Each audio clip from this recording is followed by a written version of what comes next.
नमस्कार, मैं डॉक्टर सरिता स्वामी, assistant professor, government डूंगर college Bikaner. MA final के नवम प्रश्न पत्र प्राचीन काव्य के अंतर्गत महाकवि माघ कृत शिशुपाल वधम महाकाव्य के प्रथम सर्ग की चर्चा हम कर रहे हैं। शिशुपाल वधम महाकवि घंटा माघ की एकमात्र कृति है जिसकी गणना वृहत्त्रयी के अंतर्गत की जाती है। 20 सर्गों एवं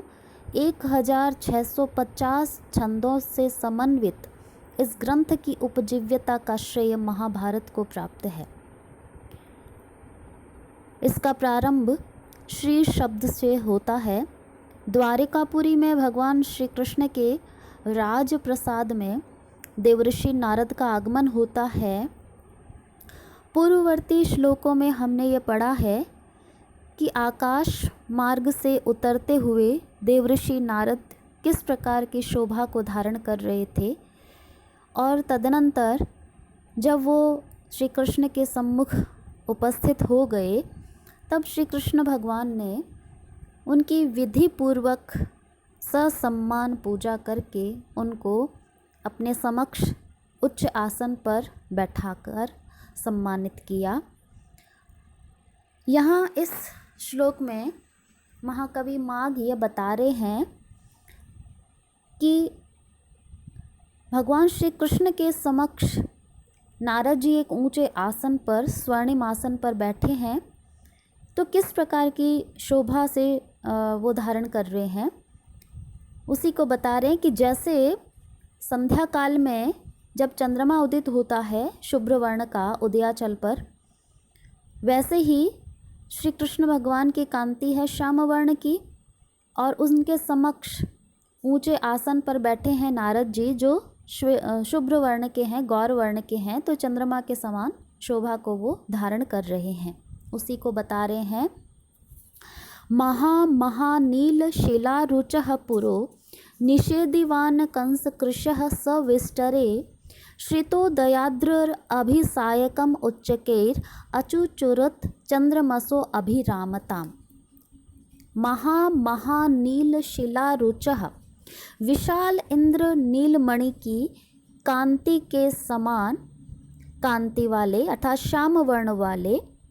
कंस कृशः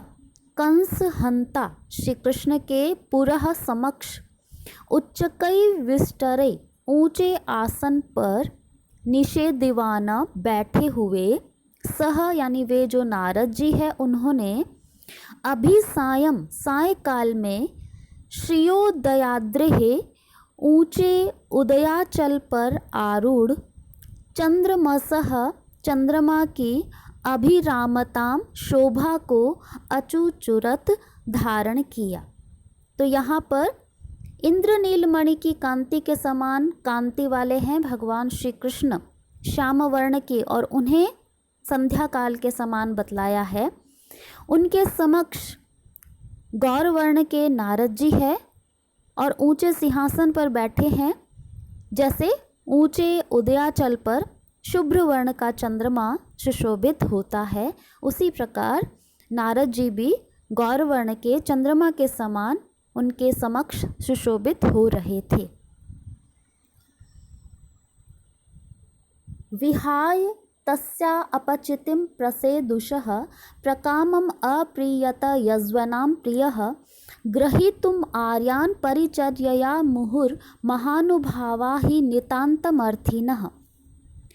यज्वनां प्रियः विधिपूर्वक यज्ञकर्ताओं के प्रिय श्री कृष्ण प्रसेदुषः प्रसन्नचित तस्य उन नारद जी की अपचितिम विधाय पूजा अर्चना करके प्रकामम अत्यंत अप्रियत हर्षित हुए ही, क्योंकि महानुभावः महाप्रभावशाली लोग आर्यान श्रेष्ठ जनों की परिचर्या सेवा के द्वारा मुहु बार बार ग्रहीतुम उन्हें वश में करने के लिए, उन्हें अपने अनुकूल बनाने के लिए नितांतम अर्थिनः भवन्ति नितांत इच्छुक होते हैं। यहाँ भगवान श्री कृष्ण का विशेषण दिया है यज्वनाम प्रियः, विधिपूर्वक जो यज्ञ करने वाले हैं, उनके प्रिय है श्री कृष्ण। उन्होंने प्रसन्नचित्त नारद जी की सम्मान किया, पूजा अर्चना की, और उससे वो स्वयं भगवान श्री कृष्ण स्वयं अत्यंत हर्षित हुए।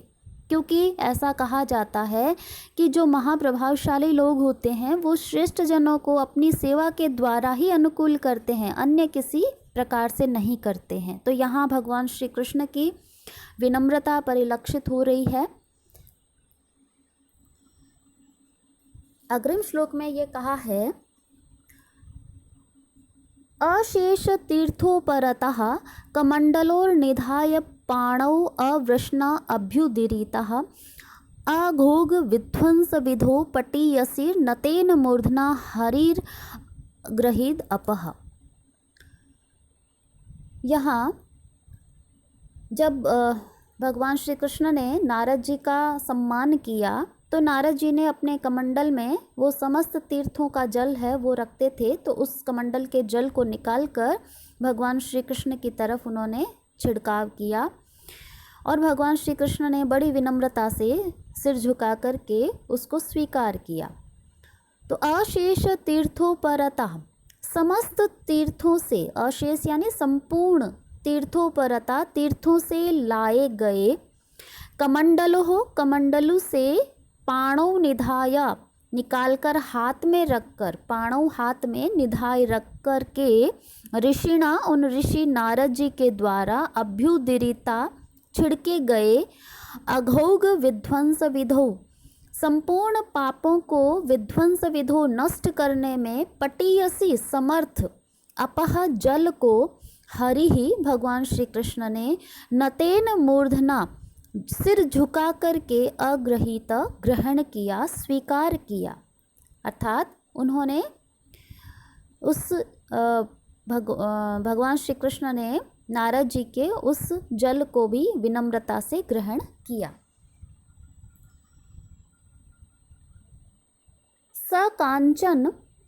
स कांचने यत्र मुनेर अनुज्ञया, नवाम्बुद श्याम वपुर्न्यवीक्षतः, जिगाय जम्बुर्जनित श्रियः श्रियं सुमेरु शृंगस्य तदा तदासनम्। नवाम्बुद नवीन मेघ के समान, श्याम तनु श्यामल शरीर वाले, सह वे श्री कृष्ण, मुने हैं मुनि नारद के, अनुज्ञया आदेश से, कांचने स्वर्ण में जो सिंहासन है, यत्र उस पर, वहाँ पर बैठे,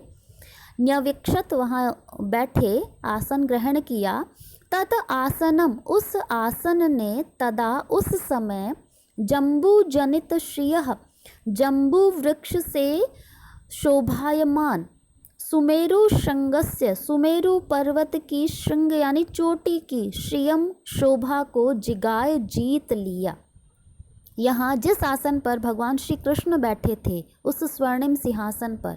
उन्होंने सर्वप्रथम नारद जी को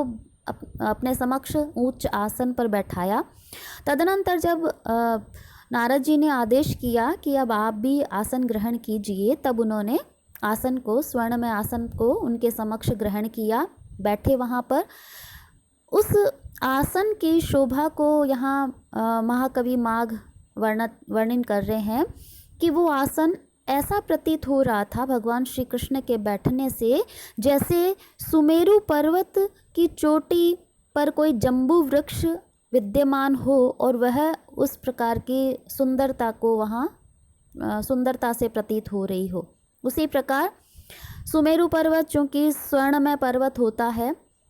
वैसे ही आसन सिंहासन को, जो स्वर्ण का बना हुआ सिंहासन है, उसको सुमेरु पर्वत की भांति बताया। उसके ऊपर जम्बू वृक्ष, चूँकि जामुन के फल कुछ श्यामलता लिए हुए होते हैं, और भगवान श्री कृष्ण उस सुमेरु पर्वत के समान स्वर्णिम सिंहासन पर बैठे थे,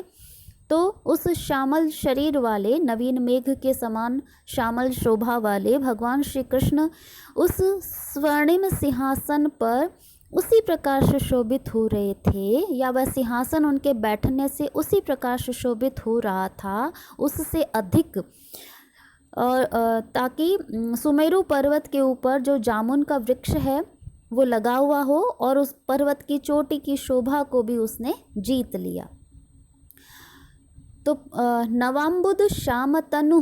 नवीन मेघ के समान, श्यामतनु श्यामल शरीर वाले, सह यानी वे भगवान श्री कृष्ण, मुने अनुज्ञया मुनि के आदेश से, कांचने यत्र स्वर्णिम सिंहासन पर न्यविक्षत बैठे, तत् आसनम वह आसन, तदा उस समय जम्बू जनित श्रियः जम्बू वृक्ष से शोभायमान, सुमेरु शृंगस्य सुमेरु पर्वत की चोटी की श्रियम शोभा को जिगाय जीत लिया।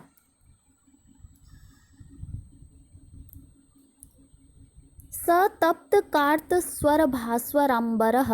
कठोर ताराधिप लांछन छविः विदित द्युते वाडव जात वेदसः शिखाभिर आश्लिष्ट इव अंभसाम निधिः। तप्त कार्त स्वर भास्वरांबरः, तपाए गए सोने के समान, भास्वरांबरः दैदीप्यमान, अंबर या वस्त्रों वाले, पीले वस्त्रों वाले,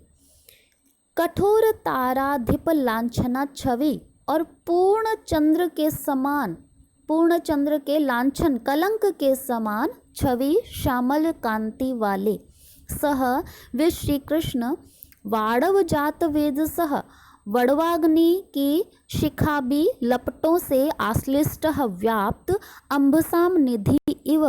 समुद्र के समान विदिद्युते सुशोभित हुए। जैसे समुद्र श्याम वर्ण का है और वड़वाग्नि जल में रहने वाली अग्नि को कहते हैं, तो समुद्र के भीतर वड़वाग्नि की लपटें व्याप्त होती है, वैसे ही श्याम वर्ण के भगवान श्री कृष्ण के ऊपर जो तपे हुए सोने के समान पीले वस्त्रों का जो व्याप्त थे, पीले वस्त्र पहने हुए थे, तो ऐसे प्रतीत हो रहे थे मानो समुद्र है वह वड़वाग्नि की लपटों से घिरा हुआ है। तो तप्त कार्त स्वर भास्वरांबरः, तपाए गए सोने के समान दैदीप्यमान पीले अंबरः वस्त्रों वाले, कठोर ताराधिप लांछना छवि और स्वयं पूर्ण चंद्र के कलंक के समान छवि वाले श्याम कांति वाले, सह वे श्री कृष्ण, वाड़व जात वेद सह बड़वाग्नि की शिखा भी लपटों से आश्लिष्ट व्याप्त, अंबसाम निधि इव समुद्र के समान विदिद्युते सुशोभित हुए। यहाँ इन श्लोकों में जो कौन सा विशेषण श्री कृष्ण भगवान के लिए आया है और कौन सा नारद जी के लिए आया है, इस पे ज़रा आप लोग ध्यान देना, क्योंकि ये छोटे छोटे प्रश्न पूछ लिए जाते हैं।